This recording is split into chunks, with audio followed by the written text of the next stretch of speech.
Engraçado você falar isso porque hoje mais cedo saiu uma notícia que parece que tem vídeos de algum deputado federal de Alagoas pelado no celular dele, Deus só que não vai vazar, acho que isso não vaza, né? Não vaza, A não. Polícia não Federal vaza não ia não. fazer isso nunca. Nunca, nunca. Ô, Ronald, mas antes da gente entrar nesse antro que é a política, fala um pouco sobre você também, de onde você é, tua formação, quem não te conhece. Explica um pouco pra gente também entender de onde é que vem essa tua vontade também de falar de política.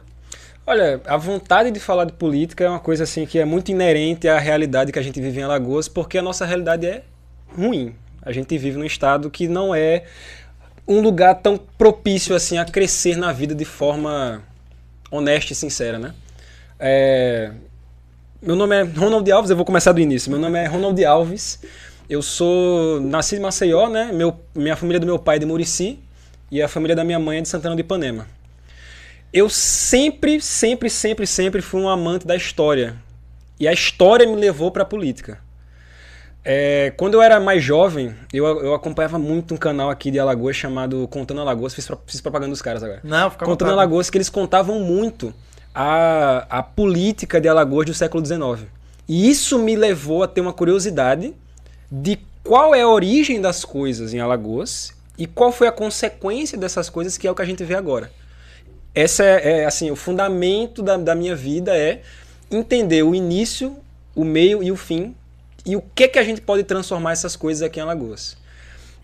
Eu acredito que a única forma da gente resolver a vida das pessoas é através da política.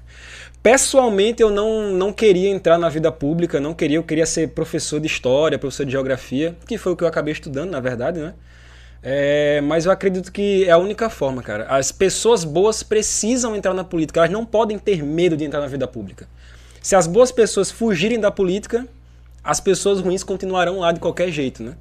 Esse é o que eu entendo, né? E o que eu tô tentando construir aqui em Alagoas. Atrair pessoas boas, que é a parte mais difícil. E aí então dá pra entender que a parte da história é engraçado. Quem é de humanas, né? Não tem como não se sensibilizar com a parte política. Então, a área de humanas, história e tudo isso levou você para esse caminho que você está hoje aqui. Não tenho como não notar a sua camisa do MBL. E eu acho que eu perguntei em off. Justamente, Então, assim, a política, nesses últimos anos, de 2016 para cá, chamou muita atenção de muita gente. E aí, mobilizou. Mas eu acho que antes de 2016, você já era mobilizado, você já tinha esse engajamento político. Então, conta pra gente, quando você lembra que foi sua primeira mobilização para a política. Que eu diria até partidária ou então política ativa. Nossa, a minha primeira mobilização. Antes de 2016, eu tinha 15 anos de idade e não estava muito preocupado com política, sinceramente, velho. Eu estava muito preocupado em como é que... Eu passei a maior parte da minha vida numa cidade chamada Rio Largo, que é a cidade do lado de Maceió. Uhum. E ela tem um histórico muito grande de ser um lugar ruim de se viver. E eu sempre passei minha vida inteira ouvindo que a melhor parte de Alagoas era o aeroporto para ir embora. Tanto que a gente tem um histórico em Alagoas muito grande da população ir embora, as pessoas irem para outros estados tentar a vida de fato. Tanto que a gente no MBL, a gente fez um material de estudos que foi em um período de 6 anos, 2019 a 2024, Alagoas perdeu 40 mil habitantes. E a partir de 2027, Alagoas vai ser o primeiro estado do Brasil onde a população vai começar a cair. Primeiro do Brasil. Porque a população está indo embora. Não é interessante estar em Alagoas. E tendo isso como contexto, essa foi a minha primeira mobilização política, assim, de fato, foi falar, meu Deus, como a nossa classe política é horrível, é péssima. E foi o início da minha jornada produzindo conteúdo para a internet. Eu comecei a produzir conteúdo para a internet fazendo vídeos de história, falando sobre figuras históricas do século XIX, falando sobre... O meu vídeo que mais viralizou foi eu falando sobre a treta do pai do Collor com o Silvestre Péricles, que foi o que viralizou aqui em Alagoas. Foi o que resultou na morte do suplente lá de senador lá do Acre, não foi? Do Acre, velho. Que história maluca. Que as pessoas esquecem. E eu já tinha acompanhado... Quando ele falou... Eu tinha visto recentemente uns vídeos seus de política e eu tava com aquilo na cabeça. Digo, não, eu já vi vídeo dele, mas não era de política. Então, era história da política, no caso. História da política. Que Sim, pode falar. Não era os vídeos de agora, de falando dessas políticas atuais. Então acho que foi por isso que quando eu falo, não, eu lembrava dele, mas era de outro tipo de político, mas não... Ou seja, começou nessa coisa de história. Sim, Momentos históricos. Falando sobre história, falando sobre as figuras do século XIX, como foi a formação do estado de Alagoas politicamente falando, dando muito contexto. Eu gosto muito de história, gostaria de me aprofundar muito mais nisso, sinceramente, mas a política acaba chamando um pouco mais de atenção porque é algo mais atual. Não no sentido de like, mas no sentido de que, putz, a gente vive num estado onde metade da população não tem saneamento básico. Então, às vezes, o conteúdo de história fica um pouco mais escanteado quando tem problemas tão reais em Alagoas, né? Verdade. E como foi gravar os primeiros vídeos? Como é que foi o feedback do povo, do seu internauta, na verdade? Na sua cidade, vocês lhe conheciam? Como é que foi esses primeiros vídeos? Eu sei que o que viralizou, mas você acha que teve impacto local, teve mais impacto fora? Como é que você acha? Os vídeos de história, sinceramente, quando eu fazia vídeos sobre... Eu fiz uma série de vídeos que era contando a história dos barões de Alagoas. Em Alagoas a gente teve, se eu não me falha a memória agora, foram 16 barões, se eu não me engano, cada um de uma localidade diferente do estado. E eu fazia um vídeo para cada barão desse, como ele impactou na cidade dele ou impactou a história de Alagoas de alguma forma. Tudo isso, assim... Quando eu fazia um vídeo sobre alguma figura dessa, na cidade costumava se sair muito bem, viralizava. Tanto que eu comecei a expandir para outras coisas, eu comecei a não só fazer o vídeo de história, eu tentava fazer um vídeo com a narrativa em algum sentido. Acho que o melhor vídeo que eu já fiz na minha vida de história foi o que eu falei sobre os alagoanos da Segunda Guerra Mundial. Porque aí, eu sou de Rio Largo, né? E aí uma das pessoas de Rio Largo lutou na Segunda Guerra Mundial, que era o seu José, ele morreu em 2022. E aí eu fiz um vídeo só sobre a história dele. Não sobre a guerra, a Segunda Guerra Mundial em si, mas só sobre a história dele. A família dele veio falar comigo, foi muito, muito emocionante pra mim.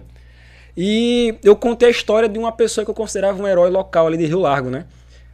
Ali chamou a atenção. E eu acho isso incrível. Aqui a gente teve um pracinha. Também teve um pracinha aqui? Teve. Puta, incrível. Se velho. chama Alberto Nepomuceno Agra. Ele foi um comerciante, dono de uma farmácia aqui. E eu lembro no dia que ele faleceu, foi um dos primeiros enterros que eu vi com honras militares. Eu nunca tinha visto. Ele foi militar. Foi pracinha, foi pra guerra. Eu não sei se ele fez... Acho que foi para aquela questão da Itália, não foi? Né? 100%, Exatamente. 100%, provavelmente. Foi exatamente. Aí você falou agora, eu lembrei dele. Então é muito legal contar esse tipo de história. Ou seja, pessoas que de verdade colaboraram com o país, porque, pô, sair daqui, vai ir pra uma guerra, não é qualquer um que envereda e que tem essa coragem e disposição de dizer, vou deixar minha vida pra fazer uma aventura, uma né? aventura, lutar por uma... Não sabe se volta, né? Não sabe se exatamente. volta, não sabe se Então, volta. Eu não iria, não quero e não vou. Não vamos pra Ucrânia, então. Não. mas continua, eu achei muito interessante. Ou seja, isso tocou você localmente e conseguiu também dar uma amplitude maior à sua visão de história, ainda mais, né? Sim, deu uma amplitude muito bacana, porque Alagoas não é um estado com tanta gente assim, então para alguém reconhecer você em alguma forma é muito, muito mais rápido, né? Do que você, por exemplo, produzir conteúdo em, sei lá, São Paulo, que tem 50 milhões de habitantes. Uma coisa que eu achava muito incrível, e era uma coisa que de cara eu não associava, era quando eu fazia vídeos sobre os barões, já que eu falava, fazia vídeos sobre os barões de Alagoas. Só que aí eu começava a associar, tipo assim, onde estão os descendentes desses barões hoje em dia? Aí você começa a entender que eles são todos os políticos que estão hoje em dia, né? Se a gente pegar, por exemplo, o Barão de Coruripe, que é o primeiro nome eu não vou lembrar dele, mas o sobrenome dele é Palmeiras, que é o ex-prefeito de Maceió, que agora é candidato a deputado federal por Alagoas, né, também. O Rui Palmeiras, A família dele é descendente de barão. Você pegar... até em outros estados do Nordeste ou do Brasil, de uma forma geral, tem muito isso também. O atual prefeito de Recife, por exemplo, ele bisneto de barão, de família nobre, riquíssima, vem de origem... A raiz e os campos. Os campos, Pelo lado de Campos, ele é descendente de barão. Alagoas é muito comum. E do outro lado também. E do outro lado também? Também. Incrível, cara. É assim, é você entender de onde saiu essas famílias, tem todo um contexto histórico de por que essas famílias existem, por que essas famílias dominam tanto, e aí eu gosto de explicar isso nos meus vídeos. Fazia muito mais antes esses vídeos assim, mas os barões acabaram. E as boas histórias também acabaram se tornando mais limitadas e eu acabei focando muito mais na política em si. E é algo que eu não me arrependo, sinceramente, velho. Porque depois que eu comecei a me aprofundar mais na política, de fato, e menos na história da política, é aí que você começa a entender que para você mudar a realidade, você fazer história de verdade, é muito mais interessante e é uma aventura muito mais legal do que você só falar sobre ela. Você fazer a aventura de fato. Né? E no Ceará nós temos Ferreira Gomes, né? Ferreira Caraca, Gomes, se eu não me engano, 1870 e sei lá. Eu sei que a família Ferreira Gomes, eu sei que eles estão naquela região ali desde a época das capitanias hereditárias, se eu não me engano, século XVI. Porque é na mesma época que a família... Eu esqueci o nome agora. A família que domina... Agora, na política mesmo, acho que... Domina Manaus. Pará, falei errado. Pará. É o Gereissati, não? Os Barbalho. É o mesmo período, século XVI, quando a elite portuguesa veio para o Brasil começar as primeiras administrações, essas famílias se instalaram de uma forma e estão aí há quase 400 anos dominando a política. Né? E aqui, qual é a família mais antiga que está na política? Tu lembra? Alagoas, no caso. Alagoas? Putz, de cabeça assim, eu acho que deve ser a... Puta, não é a Calheiros, velho.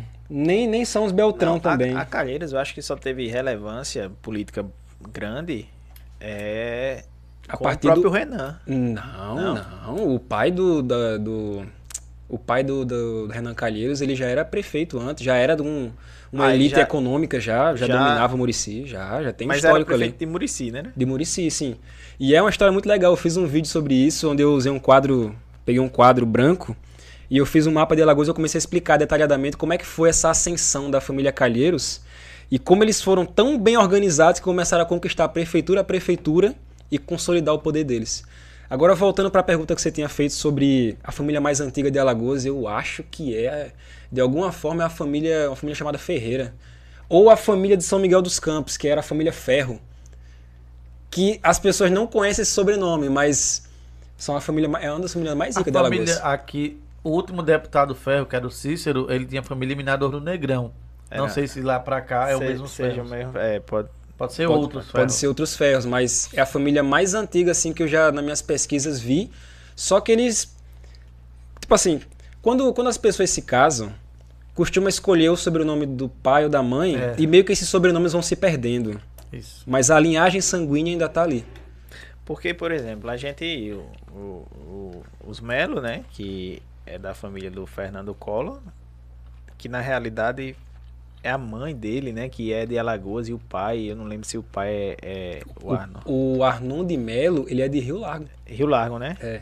Então a mãe que não... A mãe dele eu não sei a origem. Então a mãe que não é de Alagoas. Ele é que é alagoano. Tem agora os Vilela, né? Da família do Teotônio. Que são... Que também é da família parte de usineiros antigos de Alagoas. Porque o Teotônio Vilela Filho hoje... Filho do Theo Pai, que o Theo Pai é muito conhecido, foi conhecido desde a época não sei se foi pós 64 e 87 que ele ajudou na Constituição de 88, então a família Vilela também, né, deve ter sido muito conhecida. O próprio Palmeira, né, o Guilherme Palmeira, que é o pai do Rui Palmeira, Guilherme Palmeira. No frigir dos ovos... Senador Rui Palmeira é o avô do Rui hoje. Rui. Ele pegou Alagoas sempre foi destaque político nacional. Né? Então nós, por sermos um estado muito pequeno, mas articulados politicamente, tipo, gigantes, né? Uhum. Porque a gente teve presidente da República, presidente do Senado, a gente mandou na política por vários anos, nacional. Eu não tô falando de política de município. A gente foi grande politicamente, né? Sim. Eu até, dentro da missão, é um debate muito grande por que isso acontece. Porque Alagoas teve... Eu considero o Collor alagoano, tá? Ele nasceu no Rio de Janeiro, mas eu considero ele alagoano. Então a gente teve 3 presidentes da República, presidente do Senado, presidente da Câmara Federal. E antes disso, na época do Império, a gente teve o primeiro-ministro também alagoano, que era o Barão de Sinimbu. Que é da família Ferro, que eu tinha falado antes. Barão de Sinimbu, Barão de Sinimbu. Ele foi alagoano e foi presidente do Conselho de Ministros e primeiro-ministro também. Ou seja, antes do Brasil ser uma república, tinha alagoano ali já controlando a política política nacional. Eu tenho algumas teorias de por que isso acontece. Por que Alagoas tem um destaque tão grande na política nacional? Eu acho que vem muito da origem de Alagoas. Quando Alagoas e Pernambuco eram um território só, era uma província só, a Pernambuco estava descontente com a administração de Lisboa, que na época ainda era o poder centralizador do que era todo o Império Português. Pernambuco considerava que estava sendo explorada, pagando altos impostos. O que fez com que eles começassem a Revolução Pernambucana, né? Que foi, eles queriam ser independentes e tudo mais, não queriam mais estar abaixo de Portugal, né? Só que o que acontece? A elite da região alagoana, da região sul de Pernambuco, que de alguma forma já tinha autonomia dentro de Pernambuco, que era conhecida como Alagoas ao Sul, que é tudo que é Alagoas hoje, começou a articular diretamente com o rei de Portugal, que era o Dom João VI, que era o pai do Pedro I, avô do Dom Pedro II, começaram a articular para não aderir à Revolução Pernambucana. Ou seja, antes de Alagoas sequer existir, a elite política alagoana já fazia articulações para se separar. Alagoas virou uma província independente, virou um estado, por conta de uma articulação política da elite local. E aí você pode pegar vários sobrenomes aí que estão até hoje aí, ou seja, antes de Alagoas existir, Alagoas já estava articulando a política local da região, aí já estava os trâmites políticos. Isso é interessante, porque isso a gente pode concluir que Alagoas é um presente da coroa para a não revolução. Para não revolução, sim. Porque Pernambuco foi um estado que quis a revolução sair, virar e até por alguns dias, ou não sei se meses virou. Acho que foi 7 meses, foi um país independente. Foi um país independente. Só que o sul de Pernambuco, que é Alagoas, não queria a rebelião. Ajudou a coroa e acabou ganhando de presente a sua autonomia. A sua autonomia. E assim, eu brinco muito que eu tenho vários amigos pernambucanos. Um dos meus avós é pernambucano, eu brinco muito, eu tenho vários amigos de Pernambuco. E eles ficam dizendo que Alagoas e Pernambuco tinham que voltar a ser um estado só. E eu falo, puta, vocês são muito beta. Sinceramente, bicho, Alagoas é... Estados menores são mais fáceis de organizar. É uma vantagem que eu acho que Alagoas tem de ter uma população pequena e ter um território pequeno. E eu gosto de usar muito o exemplo de Sergipe. Pô, Sergipe é sensacional, cara. Sergipe é o estado mais seguro do Nordeste. Isso. É o estado que está dando, de forma silenciosa, dando um salto de desenvolvimento sem ninguém perceber. Industrial, agrário. E estão ali crescendo. Polo do milho, cara. Estão testando soja agora. Você tem razão, silencioso. Eu fui a algumas cidades, aí eu fui aqui pertinho, divisa com Pão de Açúcar, a Nossa Senhora da Glória, em cidade